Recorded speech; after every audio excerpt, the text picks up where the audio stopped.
sur i24 News. Merci de votre fidélité à nos programmes sportifs. C'est votre émission spéciale du week-end, de l'émotion, de la passion. Restez avec nous si vous aimez le sport, les champions. Pour vous faire rêver, on est parti.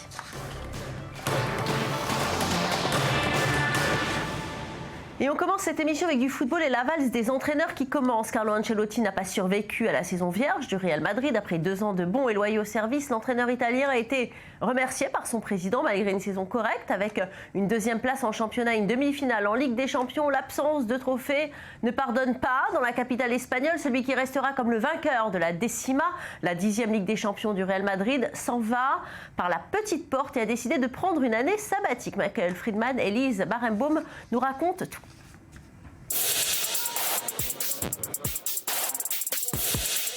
Le suspense prend fin. Le futur de Carlo Ancelotti est enfin connu.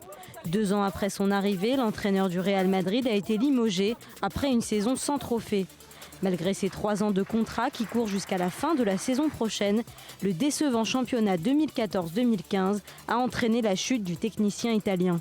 Le président du Real Madrid, Florentino Pérez, s'est adressé aux médias pour évoquer le cas Ancelotti. J'annonce que le Conseil des dirigeants a pris la décision de relever Carlo Ancelotti de ses fonctions d'entraîneur du Real Madrid. Comme chacun peut se l'imaginer, la décision a été très difficile à prendre. Comme je le dis toujours, nous ne sommes pas là pour faire des choix faciles. Nous prenons des décisions que nous estimons les meilleures pour une institution qui fait référence dans le monde. La Décima, une 10e victoire en Ligue des Champions l'année dernière et la victoire en Copa del Rey pour sa première année en tant qu'entraîneur n'auront pas suffi. Cette année, les Merengues ont perdu la Liga face à leurs rivaux de Barcelone. Ils ont été éliminés de la Copa del Rey par l'Atlético Madrid et ils ont été vaincus par la Juventus de Turin en demi-finale de Ligue des Champions. Malgré tout le soutien et l'admiration du club et des joueurs, Florentino Pérez est convaincu que renvoyer Ancelotti est une étape nécessaire. Pendant ces 2 années, Carlo Ancelotti a gagné mon affection et celle de tous les dirigeants et des supporters. Carlo fait partie de notre histoire parce que nous avons gagné notre 10e Ligue des Champions avec lui. Mais comme tout le monde le sait, au Real Madrid, nous demandons le meilleur et nous pensons qu'il est temps de nous donner un nouveau départ. Les footballeurs du Real Madrid ont permis à leur entraîneur de quitter la Liga sur une victoire à domicile contre Getafe 7-3. Après une saison en demi-teinte, la loyauté des joueurs à l'égard de leur coach est indéniable. Je veux dire publiquement que je souhaite remercier Carlo Ancelotti pour ces 2 ans, à nos côtés et tout son soutien. Je veux aussi rajouter que le Real sera toujours sa maison. La semaine prochaine, nous allons donner le nom du nouvel entraîneur. Le club le plus riche du monde désire plus qu'une médaille d'argent. Avec la nouvelle saison qui arrive, la Casablanca va se chercher un nouvel entraîneur, plus à même de lui apporter des trophées et des succès. Et pour remplacer Carlo Ancelotti, qui est sur le point d'ailleurs d'être officiel, Rafael Benitez devrait s'engager avec la Casablanca, un entraîneur espagnol avec un très beau palmarès, une Ligue des Champions avec Liverpool et 2 Europa League avec Chelsea et Valence. Rendez-vous donc la semaine prochaine pour voir si ce pari-là est gagnant. Allez, on va passer tout de suite au championnat anglais. Vous le savez, les Blues de Chelsea sont champions cette saison. C'est les vacances pour les joueurs du monde entier. Mais les clubs se projettent déjà sur les grands chantiers de l'été pour atteindre leurs objectifs. La saison prochaine, chacun doit tirer ses conclusions. Quelles sont leurs forces, quelles sont leurs faiblesses, comment ajuster les choses pour avoir les meilleurs résultats possibles. Stabilisation des cadres, recrutement de joueurs, le but affiché ou non, atomiser Chelsea la saison prochaine. Regardez. Le football n'est qu'un éternel recommencement.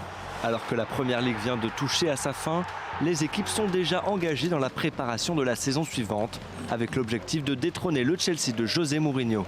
On commence avec Manchester City. Le dauphin des Blues et champion la saison passée veut récupérer son titre, mais avant cela, doit faire face au risque de nombreux départs. Frank Lampard, Yaya Touré ou encore James Milner. James Milner a dit qu'il prendrait une décision à la fin de la saison. Cela dépend de ce qu'il a envie de faire de sa carrière. Il doit prendre cela en considération. C'est un joueur très important. Il nous a beaucoup donné cette année, mais en même temps, il doit penser à lui et à ce qu'il veut. Pour ce qui est du voisin de Manchester United, les Red Devils cherchent à briller comme ils en avaient l'habitude sous les ordres de Sir Alex Ferguson. La 4e place cette saison est un bon début, mais pas suffisant pour une équipe de ce standing. Un recrutement millionnaire s'impose pour l'une des équipes les plus riches du monde. Mais avant cela, il faudra parvenir à garder le gardien David De Gea, annoncé avec insistance du côté du Real Madrid. Je sais quels joueurs doivent partir et quels joueurs doivent nous rejoindre. Mais vous ne savez jamais si les départs et les arrivées vont réellement être effectifs parce qu'il y a beaucoup de paramètres en jeu. Du côté de Liverpool, la saison décevante a été particulièrement douloureuse pour les joueurs et l'absence de Ligue des Champions la saison prochaine pourrait donner des envies de départ à Raheem Sterling, le meilleur joueur des Reds.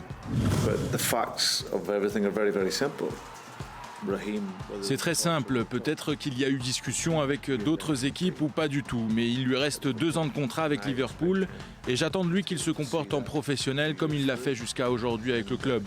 Donc pour moi c'est très simple.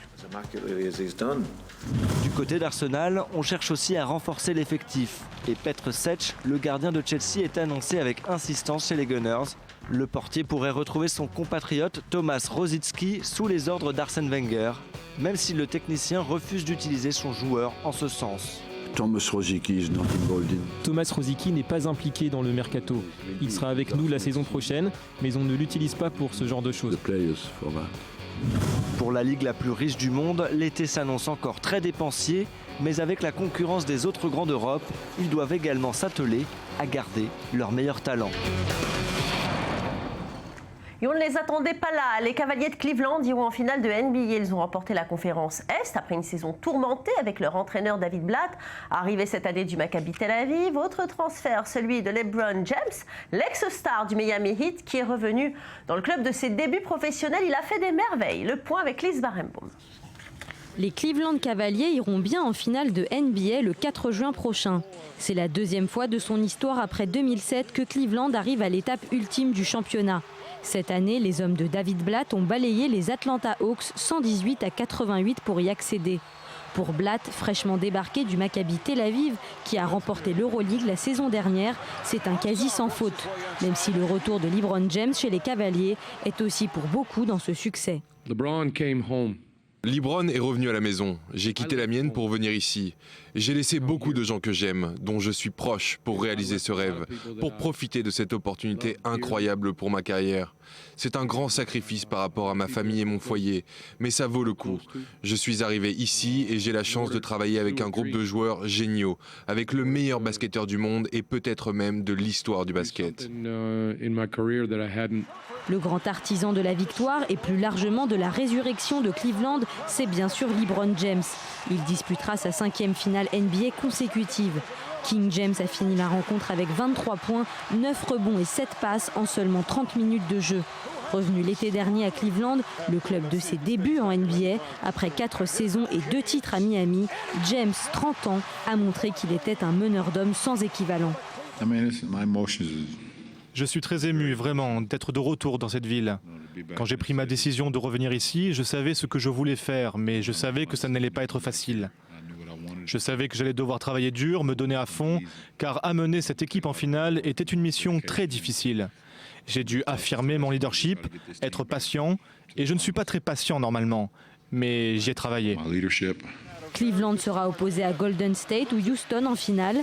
Golden State mène la série 3-1 et peut se qualifier en remportant le match 5 à domicile. Blatt espère maintenant offrir à Cleveland un premier titre et à toute une région malmenée économiquement un peu de fierté après des décennies d'insuccès, aussi bien en basket qu'en baseball et football américain. Et c'est donc un Golden State qui ira en finale face à Cleveland. Les Warriors ont remporté la conférence Ouest face aux Houston Rockets. Une belle affiche en perspective donc pour les finales qui commenceront le 4 juin prochain et qui opposeront LeBron James pour Cleveland contre Stephen Curry, MVP de la saison pour Golden State. Dernier entraînement en France pour les Bleus à quelques jours des mondiaux de stand-up paddle, un sport de glisse apparu dans les années 60 à Hawaï et dont la pratique dépasse les frontières. Une discipline simple, certes, mais très physique, qui reste d'ailleurs assez méconnue. Mais les passionnés affichent de grandes ambitions internationales. L'ambition des Français montée sur le podium. Regardez. Certains en sont seulement à leur 2e séance, d'autres pagaient déjà depuis un an, mais tous ont attrapé le virus du SUP, ou stand-up paddle. c'est apaisant, quoi. Même si on est dans l'effort, parce que c'est physique, il ne faut pas l'oublier, on n'est pas tranquillement installé sur la planche à se laisser aller. Il n'empêche que ça procure en fait énormément de bien-être. J'aime la sensation de liberté qu'on a, on est tout seul sur notre planche, on marche sur l'eau en quelque sorte. À l'origine, Sophie comme Cathy ne sont pas de grandes athlètes, pas très attirées non plus par les sports nautiques. Aujourd'hui, elles pratiquent le SUP régulièrement et commencent même la compétition au niveau local. On va être complètement sur un terrain plat, mais j'ai quand même envie de vous faire ramer dans le vent. Et Sophie et Cathy ne sont pas des cas isolés, un engouement sur lequel leur coach elle-même n'aurait pas parié. C'est en train de se structurer quand même depuis plusieurs années, le stand-up paddle. Et au début, j'ai monté l'activité en me disant mais bon, ça va être un flop au bout d'un an, quoi. Mais finalement, non. Et je suis agréablement surprise parce que j'initie beaucoup de gens et là, j'essaie de les perfectionner là, au bout de 2 ans. La recette du succès, un sport de glisse accessible à tous et aux pratiques très variées, sur les rivières, les plans d'eau ou en mer, en randonnée ou en course. Après les États-Unis et l'Australie, le SUP déferle sur la France avec déjà 45 000 pratiquants. Je pense qu'on n'est qu'au début du stand-up paddle parce que pour l'instant, beaucoup de gens regardent, viennent voir et ne savent pas encore ce que c'est, se demandent s'ils vont pouvoir essayer. Alors qu'il y a encore peu d'écoles. Depuis 2010, la pratique est encadrée par la Fédération française de surf et la France affiche de grandes ambitions internationales. Elle compte déjà 2 champions du monde et pour les 4e mondiaux de cette année au Mexique, elle sera représentée par une délégation de 7 athlètes, dont le Nantais Éric Terrien. Il y a une nouvelle vague de jeunes entre guillemets qui est en train d'apparaître, là, qui sont encore trop jeunes pour vraiment percer, mais qui vont commencer à percer dans les prochaines années. Donc c'est sans aucun doute qu'il va y avoir de très très grands champions français. Il y en a déjà et il va continuer à y en avoir dans le futur. Allez, go. De quoi aller vers un rajeunissement des athlètes SUP, pour le moment plus âgés que leurs homologues du surf. L'an passé, les Bleus ont terminé 5e. Cette fois, ils comptent bien se hisser sur le podium. Et je vous propose à présent de faire la connaissance d'une femme exceptionnelle. Quand son avion s'est écrasé contre le flanc d'une montagne, elle n'avait que 16 ans. Dans l'accident, Dorine Bourneton a perdu l'usage de ses jambes. Et 3 de ses amis, malgré cette tragédie, son goût pour l'aviation est demeuré intact. Elle continue de piloter après 25 ans et après ce drame. Silhouette longiligne, visage souriant et bonne humeur à toute épreuve, cette Auvergnate d'origine est la première femme handicapée pilote de voltige aérienne. Elle a fait de sa passion un combat pour regagner sa liberté. Regardez. Des loopings et des vrilles dans le ciel d'Île-de-France. Quand elle vole, Dorine a la tête à l'envers et les ailes déployées. Mais quand elle redescend sur terre... Régis, j'ai pas bien corrigé le vent. Dorine n'est pas exactement comme tous les autres pilotes de voltige.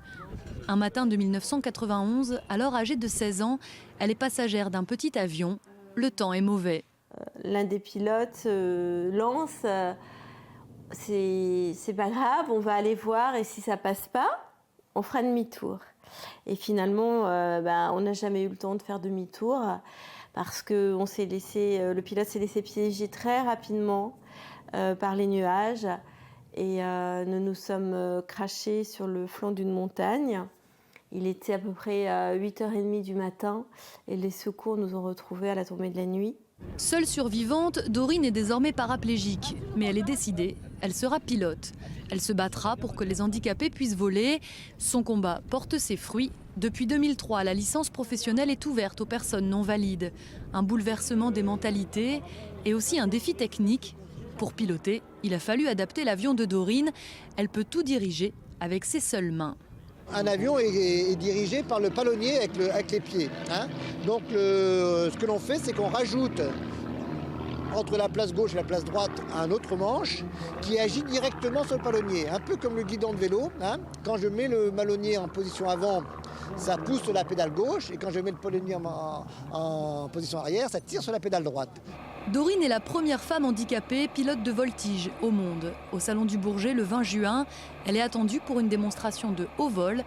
Une pression qui la stresse déjà, elle qui a toujours une petite appréhension au moment du décollage. Mais pour voler, elle s'appuie sur ceux qui l'ont toujours aidée à dépasser ses peurs. Lorsque j'ai eu mon accident, en fait, que je me suis retrouvée en fauteuil roulant, j'ai eu besoin de modèles. Et mes modèles, ça a été Mermoz, Saint-Exupéry, Guillaumet, les pilotes de l'Aéropostale, les pionnières de l'aviation également. Parce que ces pilotes avaient parfois des accidents, eux aussi, et ils remontaient. Remonter dans la carlingue, reprendre la route du ciel, Dorine s'entraîne dur pour le Bourget. Ce sera la toute première fois que la handi-voltige sera au programme. Quelques minutes dans les airs, là où le handicap n'a plus aucune importance. Voilà, c'est fini pour aujourd'hui. Merci à vous tous de nous avoir suivis. Passez un excellent week-end.